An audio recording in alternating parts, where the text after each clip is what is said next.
उत्तर प्रदेश सरकार में कैबिनेट मंत्री डॉक्टर संजय निषाद जी हमारे साथ हैं। डॉक्टर साहब, निषाद समाज की नाव, निषाद समाज के ही कुछ नेता उस नाव में छेद कर रहे हैं। बड़ी दुखी हैं आप, कह रहे हैं कि विभीषणों से निषाद समाज को खतरा है। प्रायोजक हैं cancer healer centre, a new beginning. कौन विभीषण है जो निषाद समाज के प्रगति में रोड़ा बन रहे हैं? अरे कुछ के नेचर ऐसे होते हैं, संगत से गुण होता है, संगत से गुण जात। तो ऐसे कुछ लोग हैं जो हाथी साइकिल पंजा के संगत में हैं, जो निषादों का हक हिस्सा खा रहे हैं, बर्बाद कर रहे हैं, और उन्हीं के साथ मिलकर ये कुछ विभीषण मलाई खाते रहे। वहाँ आप भाजपा में आ गए और नाव में छेदा करके डुबा दिया, 43 सीट हरा दिया। यही जगह है, यहाँ मोदी का भी वोट कम हो गया।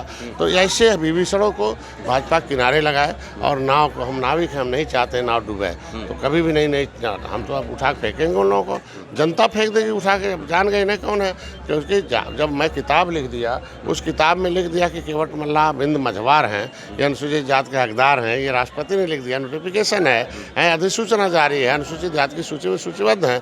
और ये सब बसपा में रहे, लूट लिया, वर्ग 3 की जमीन बोले नहीं, जिनका नाम आप ले रहे हैं, ये सब हाथी में रहे। और हाथी आते ही बहन जी ने इनका आरक्षण खत्म किया, बोली नहीं निकली, कुत्ते की तरह बकरी के तरह बैठे रहे। वर्ग 3 की जमीन निषादों की छीन ली गई, जिसपे आसामी दर था, दर पुश दर कई सालों, 100 सालों से, उसको बहन जी ने राज्य सरकार में भेज दिया। निषाद बेचारे खाने में न मरने लगे। मतलब रोजी रोटी छीनी, ये नेता नहीं बोल पाए और आके समाज में कहते नहीं मैं तुम्हारा मसीहा हूँ। तो अब तो वो बीजेपी में है, बड़ी प्रभावशाली हैं वो। तो कहीं कोई प्रभावशाली होते तो जितवा नहीं देते, 43 सीट हारे कैसे? इन्हीं लोगों के दुष्प्रभाव से हारे। ये लोग कहते हैं झुआ भर वोट निषाद बिंद केवट मल्लाह पहुआ पी लेगा, वोट दे देगा, इससे आरक्षण की जरूरत नहीं है।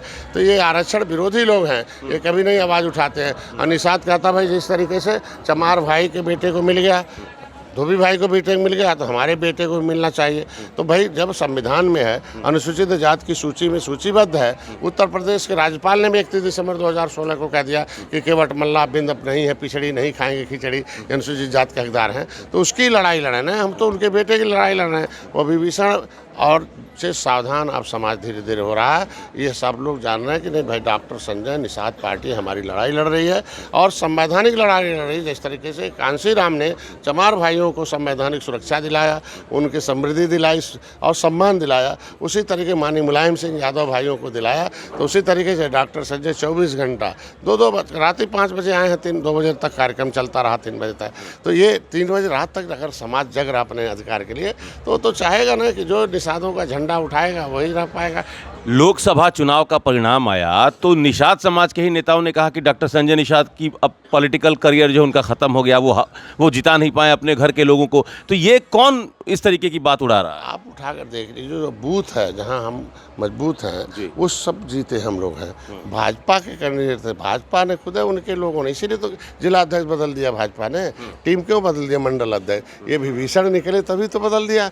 और जब भाजपा के लोग ही भक्षक हो जाएंगे, जाके दिन भर बैठे रहेंगे, हराने में काम करेंगे, विपक्ष को पैसा दे देंगे कि नहीं लोग यहाँ से निषाद फिर से दोबारा सांसद हो जाएगा, तो फिर हम लोगों का कैरियर नहीं हो पाएगा, निषाद है ये तो जम जाएगा। तो निषाद तो सारे बूथ हम जीते हैं, तो हम तो निषादों के बूथ की बात कर सकते हैं ना, बाकी बूथों पर तो भाजपा जिम्मेदार है। पहले आप देखे होंगे तेज तर्रार लक्ष्मीकांत वाजपेयी आए थे चुनाव लड़ाने, तो वो हम जीत रहे हैं। जब आप एक हारे हुए विधायक को प्रभारी बना देंगे तो फिर वो क्या जिताएगा जो कोई प्रभावी नहीं है। तो इसी तरीके से उस षड्यंत्र के तहत प्रवीण निषाद को जिताया गया और भाजपा के लोगों ने ही हराया है। भाजपा के लोगों ने हराया, इसीलिए तो वहाँ बदली जा रही टीम, बदल दी गई टीम है। अब देख सकते हैं कि सारे पुरुषों ने वहाँ हटा के महिला को जिलाध्यक्ष बनाया। मैं तो बधाई दूंगा कम से कम नीतू सिंह को कि उनके जो उनके घर में जो थे मंत्री रहे और बहुत बड़े समाज सेवक रहे। मैं उनके घर गया था, मतलब उस समय नहीं थे, तो अच्छा रहा ना, कम से कम एक महिला को नेतृत्व दे दिया। आधी आबादी महिला, देखिएगा किस तरीके से फिर जीतेंगे हम। डॉक्टर साहब, मझवा सीट आप मांग रहे थे, आपको नहीं मिली। 27 में आपको सम्मानजनक सीटें मिलेंगी, इस बात का भरोसा है? मझवा सीट के समय बैठ के बात हुई थी, राष्ट्रीय अध्यक्ष थे और माननीय नड्डा साहब और अंसर जी, और उन्होंने कहा भाई अभी माहौल थोड़ा हमें मदद करो, हमने कहा भाई देखो न, हमें सीट नहीं जीत चाहिए, हम आपको जीत दे रहे हैं। 2018-19 में सपा बसपा एक हो गई, मैं 2022 में जीत दिया, हारी हुई सीट लिया, किस तरीके से हमें जीत देने के लिए आए हूँ, लेकिन ये बदले में केवट मल्लाह बिंद की जो समस्या है आरक्षण का, उस पर आपको चर्चा करें। और उन्होंने स्वीकार किया कि नहीं इनका आरक्षण मिलना चाहिए, तो उन्होंने कहा तो इस पर पहल कर रहे हैं। तो पहल हो रहा धीरे धीरे, इसीलिए इन्हें जगाने के लिए आया हूँ। ये जो हारी हुई सीटें हैं, कम हुई हैं वोट, ये निषादों को समझाने आया हूँ कि भाई देखो मोदी जी ने 10% आरक्षण दे दिया, महिलाओं को दे दिया 33, तुम्हारा लिखा हुआ मिलेगा, क्योंकि अब भाजपा आरक्षण विरोधी नहीं बल्कि आरक्षण दे रही, लिख रही है, और तुम्हारा लिखा हुआ लागू करेगी। तो मांग करेंगे ना, कितनी सीटें मांगेंगे 27 में? तैयारी कितने पे है? देखिए अभी हमारी 200 सीटें निषाद बाहुल हैं, जिसमें से लगभग 70 सीटें ऐसी हैं जो एक नंबर है, 80,000 से 1 लाख वोट में हैं। बाकी हमारे पास 50 सीटें ऐसी हैं जिसमें हम 50,000 से 80,000 हैं। बाकी सीटों में कोई ऐसा नहीं जो 50,000 न हो। तो ऐसे 200 सीटें हम तैयार कर रहे हैं कि हम उसमें उनको जीत दें। अगर हम 200 सीट जीत देंगे बीजेपी को, तो हम निषाद एक मुश्त इतना वोट दिलाएगा, उनके बूथ गठन हो रहा सब सिस्टम है, तो निश्चित रूप से भारतीय जनता पार्टी सम्मानजनक सीटें देंगी। कौन है 200 सीटों पर अगर हम किसी को एक मुश्त जीत दे रहे हैं तो सीट नहीं देगी, समय आने पर सीट मिलेगी। अच्छा, आपने जो बयान दिया था जिसकी बहुत चर्चा हुई कि 7 पुलिस वालों के हाथ पर तुड़वाने के बाद मैं सत्ता में पहुंचा हूं, आपने जो संघर्ष किया था निषाद समाज को ही लेकर, वो संघर्ष था। पुलिस वाले जो तरीका अख्तियार किए आप लोगों के आंदोलन को दबाने के लिए, आपको लगता है कि कुछ पुलिस वालों के खिलाफ आप लोगों का वो बल प्रयोग था, चूँकि वहाँ से भी बल प्रयोग हो रहा था, या पूरे सरकार के खिलाफ आप लोगों का बयान का सीधा मतलब क्या है, जो बयान आपने दिया था जिसकी सबसे ज़्यादा चर्चा हुई?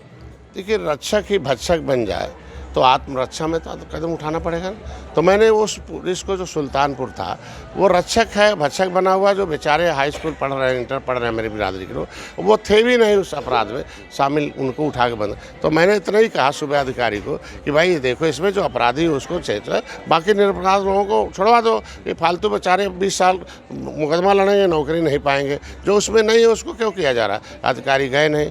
तो अगर वो महिलाएं यहाँ घेर ली हमें 1000 कि भाई हमें न्याय चाहिए, हमारे बेटे को फर्जी बंद किया गया था, नहीं हम पूरा एविडेंस दे रहे हैं, तो भाई वो तो बताना पड़ेगा ना कि रक्षक भक्षक बना था। कौन अधिकारी थे डॉक्टर साहब? अरे संत कबीर वहाँ जो है सुल्तानपुर के गाजीपुर में, और वो विधायक के संरक्षण में बेचारे विधायक को जिताया है निषादों ने, और उन्होंने को बंद करा। जो पढ़े लिखे लोग हैं उनको उठा के बंद करो कि ये पढ़े लिखे निषाद अगर बढ़ जाए। तो ये मैंने बताया कि 7 जून 2015 को सपा सरकार थी, सपा सरकार थी, और जब उनके रक्षक भक्षक बने, भाई जो झंडा हवा चल रहा था, बिल्ला में फंस गया एसपी को, और श्यामलाल यादव अपनी टीम के साथ उसने झंडे को पैर से दबाया, डंडा निकाल के मारने लगा। किसका झंडा था? तो जैन भाई निषाद पार्टी का झंडा था ना। उसको पैरों से कुचल रहे थे? पैर से कुचल दिया। तो मेरी महिलाओं ने, भाई हमारी महिला विंग हमारी है और आज भी है, महिलाओं ने अपना जितना भी था उतना करिए। तो निश्चित रूप से कुछ लोगों के हाथ टूटे पैर टूटे तो बताना तो पड़ेगा ना कि रक्षक भक्षक होगा। 60 गाड़ी फुकवा दिया।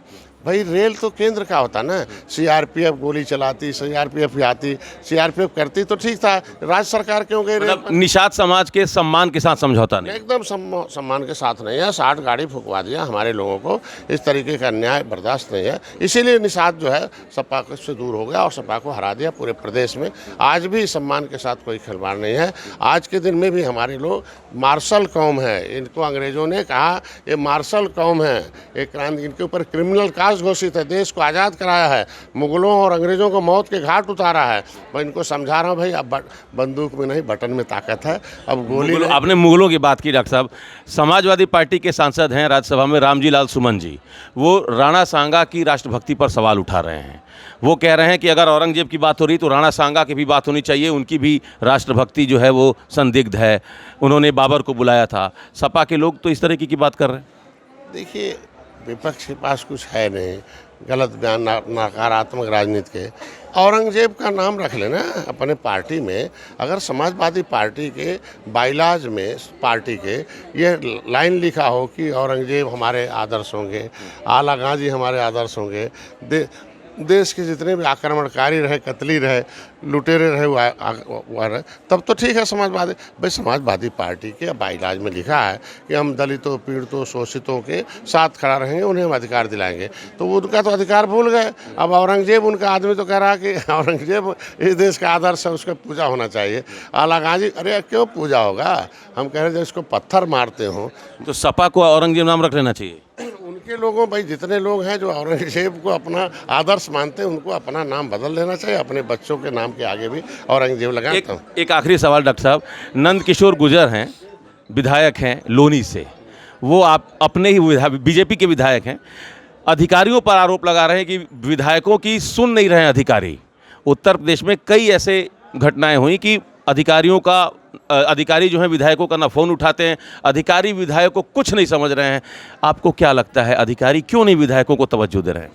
कुछ ऐसे अधिकारी, ढेर सारे अधिकारी अच्छे हैं, तभी उत्तर प्रदेश सर्वोत्तम प्रदेश बन रहा हर क्षेत्र में।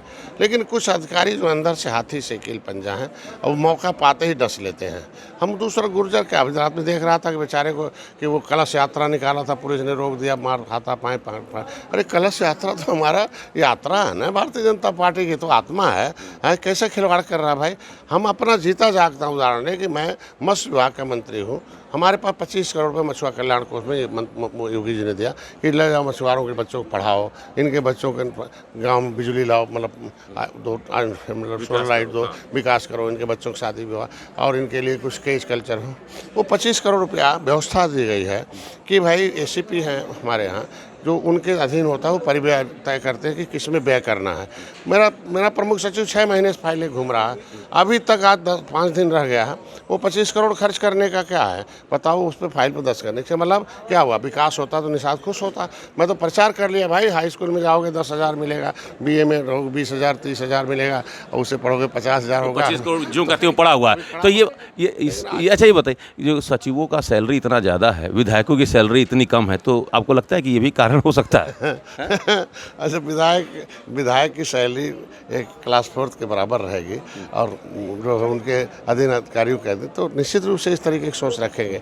अभी मैं धन्यवाद दूंगा मुख्यमंत्री जी को कि इस बार उन्होंने अपने विधायकों को ध्यान दिया, समिति गठित हो गई और उसमें हम लोगों को समिति दी गई है। मैं निश्चित रूप से कहूँगा कि कुछ अधिकारियों के चलते भारतीय जनता पार्टी की हार हुई है, या कुछ विभीषणों के चलते हार हुई है। ऐसे अधिकारियों की छटनी होनी चाहिए, ऐसे लोगों को है। और निश्चित रूप से निषाद समाज का पैसा कल मिलेंगे, मुख्यमंत्री जी बताऊंगा, और उसको खर्च करने के मिलना चाहिए। निषाद समुदाय इस क्षेत्र देश को आज़ाद कराने वाले। चलिए, तो डॉक्टर संजय निषाद जी का कहना है कुछ अधिकारियों और कुछ नेताओं की वजह से बीजेपी और NDA की स्थिति लगातार खराब होती जा रही है। Amit Singh, TV 9 UP, Varanasi.